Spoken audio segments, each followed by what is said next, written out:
que son imprescindibles hoy en la cocina se inventaron en el siglo XVIII y por tanto en aquel momento les parecería una modernidad insufrible. Cuando se crearon los helados en el siglo XVII hay escritos de la época que dicen que los helados causaban enfermedades incurables, incluso la muerte, y recomendaban no comerlos. Todo lo que se crea, todo lo que es novedad en un momento determinado siempre causa un rechazo. Esto me lleva después a lo que es la cocina moderna. Es que además cuando hablamos de cocina tradicional, ¿qué es la tradición? La tortilla de patatas se inventa en el siglo XIX. Hasta el siglo XIX no existía la tortilla de patatas en las cocinas españolas. Por tanto, ¿la tortilla de patata es un plato tradicional? Sí, visto desde el siglo XXI, pero es un plato muy moderno dentro de lo que es el amplísimo recetario tradicional español. Por tanto, el concepto tradición, modernidad, todo es nuevo en algún momento determinado. A lo mejor las cosas que está haciendo la Ferran Adrià dentro de 100 años están absolutamente asumidas en las cocinas del momento. Este es un tema que a mí siempre me gusta reflexionar sobre, porque me parece que nos olvidamos de él, ¿no? Es que es moderno, lo moderno. No, lo moderno llegará a un momento que sea clásico, como fueron modernos y se han convertido en clásicos otros platos, ¿no? El problema es que siempre hay gente que se aferra al pasado, que rechaza todo lo nuevo y que por tanto, pues así nos va, ¿no? Yo creo que no es incompatible defender y recuperar la cocina tradicional, lo que llamamos cocina tradicional, la cocina popular, por así decir, y al mismo tiempo avanzar por una cocina de vanguardia que vaya abriendo caminos experimentales. Y eso la sociedad cada vez lo tiene más asumido. Estamos hablando, hoy día hablar de cocineros, hablar de restaurantes, hablar de platos, es algo habitual en tertulias de amigos, es algo que ya está a la orden del día. Hay una cierta inquietud social, si quieren decirlo así, por estos temas, en los que tanto lo tradicional como lo moderno, pues son perfectamente compatibles, ¿no? Yo creo que el buen gourmet, el buen gastrónomo, sobre todo, es el que no se chupa los dedos con una fabada, porque es de mala educación chuparse los dedos, pero disfruta con esa fabada, lo mismo que cuando toma un plato de Ferran Adrià. Siente la misma emoción, porque las dos cosas, insisto, son perfectamente compatibles. Cada cosa tiene su momento. En la cocina, como en cualquier otro arte, suponiendo que ahí entraríamos en un debate muy largo, si la cocina es un arte o un oficio, ya saben que ahí habrá muchos partidarios de considerar la cocina un arte. Yo creo que es una artesanía, no un arte, pero bueno, eso es discutible. Pero en la cocina se puede experimentar, porque la pintura no se acaba en Velázquez, ni la literatura se acaba en el Siglo de Oro, ni por tanto la cocina se acaba en Escoffier.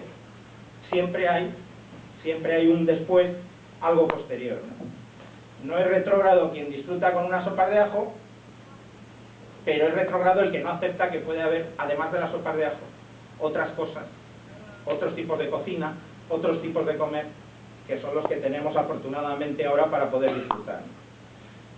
Cuando se juzga, por ejemplo, el trabajo de Ferran Adrià por algunas de sus técnicas, por las espumas, por las esferificaciones, por los nitrógenos, pues la verdad es que hay un gran desconocimiento, porque Ferran Adrià las técnicas las utiliza al servicio de la cocina. Es decir, que la esferificación, el nitrógeno, las espumas no son un fin en sí mismo, son una forma de dar valor a productos, de dar sabor a los elementos, de incorporar cosas que puedan divertir en un momento determinado al cliente, ¿no?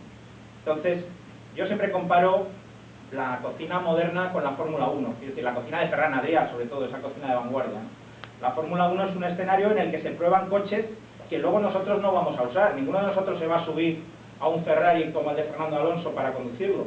Pero de las carreras de Fórmula 1, que son puramente experimentales, saldrán cosas que luego se aplicarán a los coches que nosotros vamos a utilizar todos los días en la calle.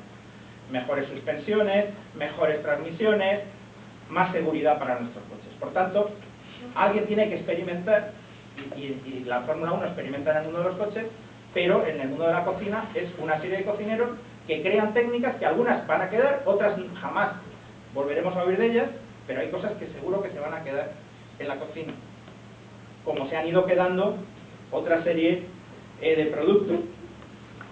La mayoría de ustedes en su casa tienen una Thermomix, la mayoría, o una batidora simplemente. Eso hace 20 años, o 30 o 40 años era impensable. ¿Qué pasa? Que la tecnología nos facilita el trabajo. Estos cocineros crean técnicas crean cosas que después van a pasar al uso común. ¿Cuánta gente sigue cocinando en cocinas de carbón? Alguno hay, ya lo sé, pero prácticamente nadie.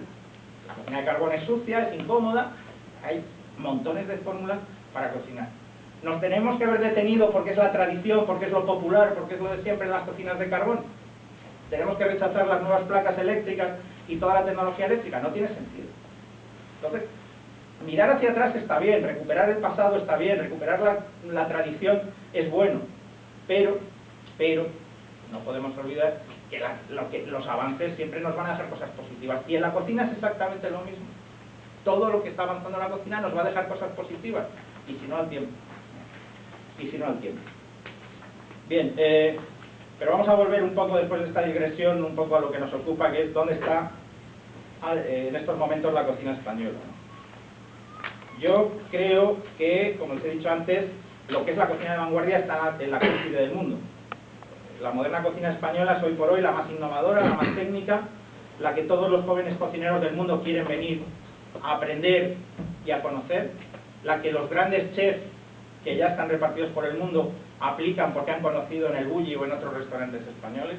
Hay un libro muy interesante que se ha publicado este mes pasado, que no sé si ustedes han podido ver, que es un libro de una periodista norteamericana, la corresponsal de la revista Times en España, que sí saben, que ha escrito un libro que se llama Los aprendices del hechicero. No sé si alguno lo ha podido ver.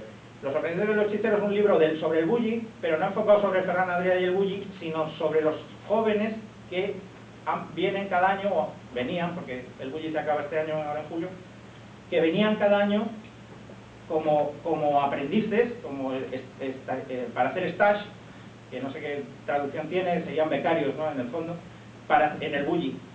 Los miles de chicos que cada año, desde todos los rincones del mundo, quieren venir al Bulli porque consideran que aprender en el Bulli es lo más de lo más que pueden hacer para luego volver a sus países y abrir sus propios restaurantes y desarrollar sus cosas. Chicos de Corea, de China, de Japón, de Estados Unidos, de Noruega.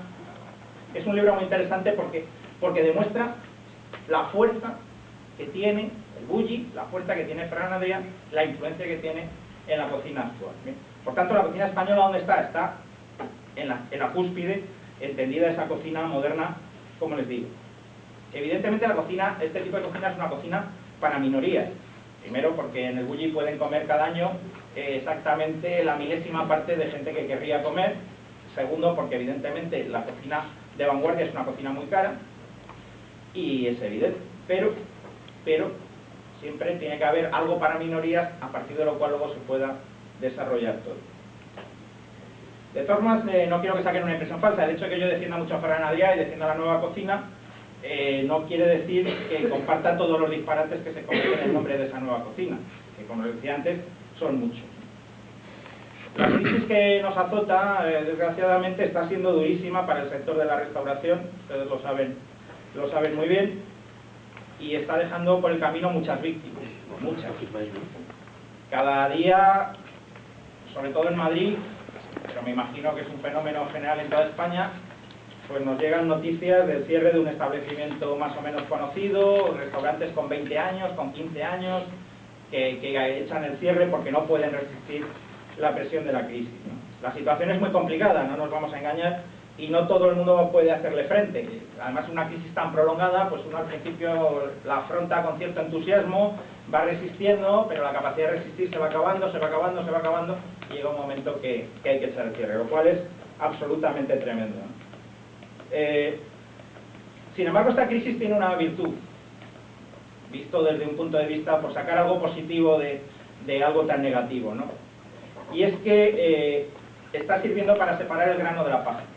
Está sirviendo para reflexionar un poco sobre dónde iba la cocina, para frenar un poco a todos esos clónicos de los que les hablaba antes, para frenar esa locura sin sentido, esa carrera que habíamos empezado en los últimos años por ser el más original en la cocina por encima de cualquier otra circunstancia. Importaba más la originalidad que la calidad o que la sensatez o la reflexión sobre lo que se hacía.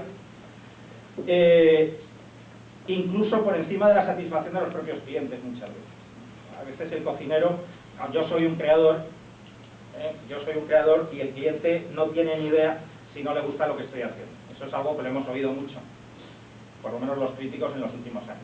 Tú no tienes ni idea porque el creador soy yo, ¿no? Bien, eso con la crisis se está frenando, felizmente, porque se ha acabado, insisto, esa locura, esos excesos que han servido para quitar, sobre todo esos imitadores, ¿no? Que son los clónicos que llamo yo, que son los que más daño han hecho a la cocina, porque son los que han llevado, quiero decir, ¿cuánta gente puede comer en el bulli? Lo que decíamos antes, una mínima mayoría. Sin embargo, llega un señor aquí, abre un restaurante en Tapia, dice, yo hago cocina del bulli, y viene la gente a comer la cocina de ese señor, y dice, ¿esto es la cocina del bulli?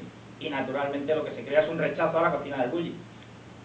¿Por qué? Porque el imitador no tiene nada que ver con el original en la mayoría de los casos. Entonces, ¿qué hacen toda esta gente? Crear un efecto negativo hacia un tipo de cocina que tiene su sentido, que está basada en una reflexión, que forma parte del trabajo de un cocinero genial. Y todos los que hacen esa imitación, ese clonismo, al final lo que están es dándole a la gente algo que no tiene nada que ver con el original y que por tanto no tiene ningún sentido. Y se crea un efecto